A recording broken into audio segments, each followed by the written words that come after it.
我是彤彤，今天要来介绍分配工作。那上次我在 opponent 还有 reviewer 的时候都有介绍到，会有一个人负责统筹，那有一些人要记录，有一些人要打成简报，那一些都是在比赛中很重要的团队合作。那其实团队合作在 IYPT 很被重视，甚至教授其中一项的评分就是团队精神。那到底应该要怎么分配呢？我们开始介绍吧。那我们就先简单的来回顾一下，上次我在 opponent 的时候介绍了哪一些角色，主要有一个 manager， 他要去看说这两个人有没有记录确实，再把那一些东西拿给这个等一下要上台的人，然后再加上他要把那些东西拿给这个 producer 去制作我们等一下要报告的 presentation。那这些角色通常都会是由谁来担任呢？上台者对于实验最熟悉的那一位，那再来的话就是 manager， 他很可能是队长，因为他本身要观全局，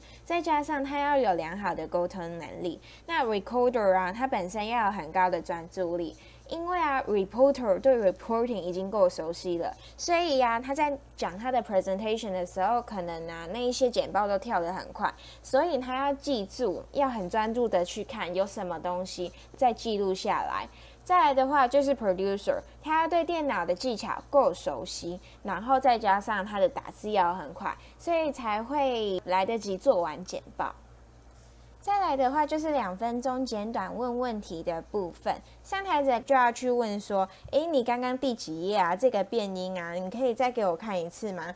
那在这14分钟过后，就是很紧凑的1分钟的总结时间，上台者要赶快的去说出他们刚刚讨论了什么，所以他们刚刚在讨论的时候 recorder 也要 recording 他们刚刚到底讨论了什么，那他就会记录说 question 1你有讨论到，那问题2有讨论到，得出来的结论是何者。那他们2个就会说我要记录第1题，我要记录第2题，这些也是由 manager 去分配的。那记录完之后给 manager， 那一张纸再交给上台者，那上台者就可以在这1分钟内完整的去报告出